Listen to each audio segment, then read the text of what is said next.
नमस्कारम दोस्तों।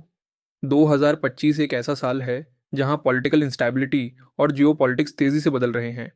Countries war की तैयारी कर रही हैं, मार्केट्स क्रैश हो रहे हैं और नए अलायंसेस बन रहे हैं। तो बड़ा सवाल ये है, क्या हम एक बहुत बड़ी ग्लोबल वॉर की तरफ बढ़ रहे हैं? सबसे पहले जानते हैं मार्टिन आर्मस्ट्रॉन्ग के बारे में। आर्मस्ट्रॉन्ग एक अमेरिकन इकोनॉमिस्ट और फोरकास्टर हैं। उन्होंने एक कंप्यूटर बेस्ड मॉडल बनाया था जिसे इकोनॉमिक कॉन्फिडेंस मॉडल या ईआरपी मॉडल कहा जाता है। यह मॉडल कई बड़ी घटनाओं को प्रिडिक्ट करने के लिए मशहूर है। उदाहरण के तौर पर इस मॉडल ने सोवियत यूनियन के फॉल की फ्यूचर प्रिडिक्शन की थी। 2008 की फाइनेंशियल क्राइसिस का अंदेशा पहले ही दिया था और कई पॉलिटिकल अपीवल्स को भी हाईलाइट किया था। लेकिन आर्मस्ट्रॉन्ग की स्टोरी इतनी आसान नहीं थी। उन पर कई सालों तक कंट्रोवर्शियल चार्जेस लगे और उन्होंने जेल में लंबा समय बिताया। वजह यह थी कि उन्होंने अपना मॉडल सरकार एजेंसियों को देने से मना कर दिया था।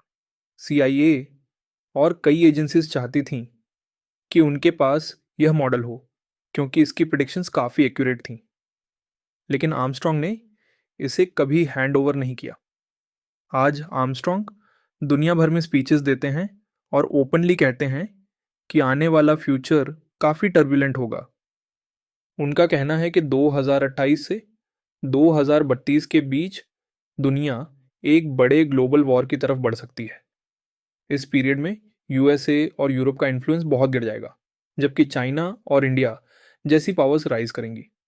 आर्मस्ट्रॉन्ग का मानना है कि हिस्ट्री में पीस और कॉन्फ्लिक्ट साइकिल्स बार बार रिपीट होते रहते हैं और 2032 एक बड़ा टर्निंग पॉइंट होगा। आइए एक नज़र डालते हैं एस्ट्रोलॉजिकल चार्ट और प्लैनेट अलाइनमेंट पर डालते हैं। अब सवाल उठता है कि एस्ट्रोलॉजी की बात क्यों हो रही है। लेकिन इंटरेस्टिंग फैक्ट ये है कि दुनिया की कई बड़ी ऑर्गेनाइजेशंस एस्ट्रोलॉजी और प्लैनेट्स की मूवमेंट का यूज़ करती हैं।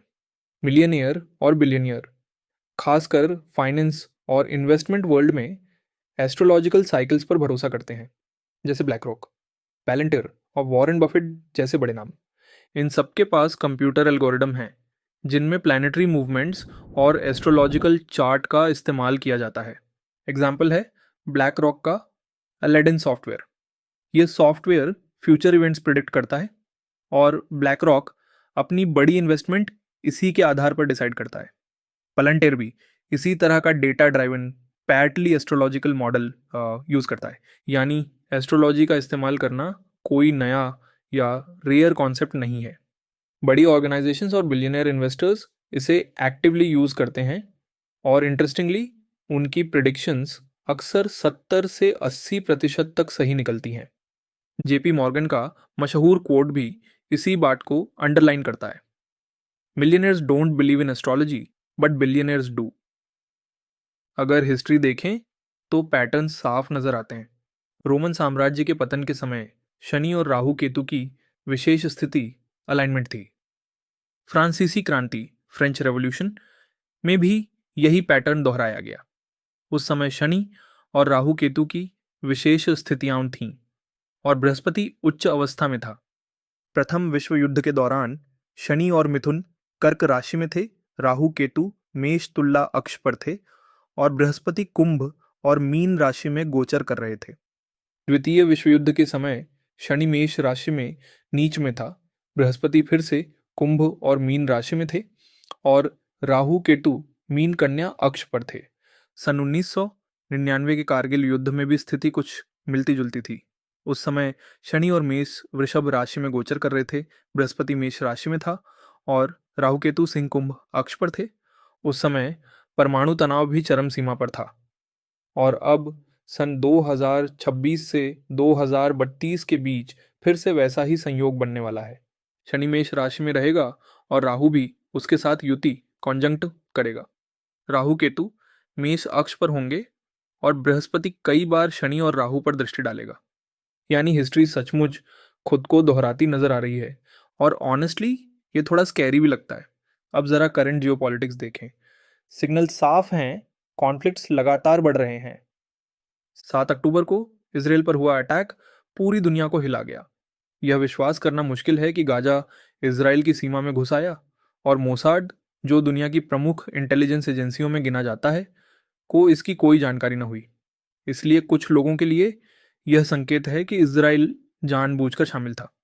उनका तर्क है कि यह हमला इरादतन करवाया गया ताकि इजराइल गाजा पर जवाबी हमले कर सके और अपनी नियंत्रण सीमा बढ़ा सके। इसके बाद गाजा में तनाव बढ़ा और अब एक क्षेत्रीय युद्ध का खतरा बढ़ रहा है। इसराइल और ईरान के रिलेशंस ऑलरेडी बहुत टेंस हैं। अमेरिका दक्षिण एशिया, खासकर बांग्लादेश जैसे देशों में सैन्य अभ्यास और सहयोग बढ़ाकर अपनी मौजूदगी मजबूत कर रहा है, जबकि ईरान लगभग 60% तक यूरेनियम एनरिचमेंट कर चुका है, जो हथियार बनाने लायक स्तर 90% से ऊपर से नीचे है, लेकिन पश्चिमी देशों के लिए चिंता का कारण है। इसी वजह से अमेरिका और सहयोगी देश उस पर दबाव डाल रहे हैं। हालांकि ईरान या अफगानिस्तान पर सीधे युद्ध की अभी कोई पक्की पुष्टि नहीं है। पाकिस्तान और बांग्लादेश में इंस्टेबिलिटी है, नेपाल में पॉलिटिकल अनसर्टेनिटी है और यूक्रेन युद्ध पहले से ही चल रही है। पाकिस्तान और सऊदी अरब का हाल ही में डिफेंस पे एक्ट हुआ है। इसमें साफ लिखा है कि अगर किसी एक पर अटैक होता है तो इसे दोनों पर अटैक माना जाएगा। ऐसे पैक्ट्स फ्यूचर में और बड़े कॉन्फ्लिक्ट्स ट्रिगर कर सकते हैं। अब इकोनॉमी की बात करें, गोल्ड प्राइसेस लगातार बढ़ रहे हैं। यह हमेशा अनसर्टेनिटी और फियर का सिग्नल माना जाता है। मिलियनर्स और बिलियनर्स इस वक्त इन्वेस्टमेंट्स करने के बजाय कैश होल्ड कर रहे हैं। सवाल यह है, क्या उन्हें फ्यूचर में कुछ बड़ा आने का अंदेशा है या फिर यह सिर्फ एक सेफ मूव है? आर्मस्ट्रॉन्ग का मॉडल स्पष्ट रूप से कहता है कि आर्थिक ब्रेकडाउन्स अक्सर राजनीतिक और सैन्य संघर्षों के साथ आते हैं, और आज के हालात देखकर लगता है कि सारे डेंजर सिग्नल एक साथ ब्लिंक कर रहे हैं। तो इसका मतलब क्या हुआ? एक तरफ आर्मस्ट्रॉन्ग जैसे फॉरकास्टर की वार्निंग्स, दूसरी तरफ एस्ट्रोलॉजी साइकिल्स का बार बार रिपीट होना, ग्लोबल कॉन्फ्लिक्ट्स का राइज और इकोनॉमी के सिग्नल्स। ये सब एक ही बात बता रहे हैं, हम हिस्ट्री के एक और टर्निंग पॉइंट पर खड़े हैं। असल सवाल ये है कि क्या हम रेडी हैं और हमारी रोल इस चेंजिंग वर्ल्ड में क्या होगी।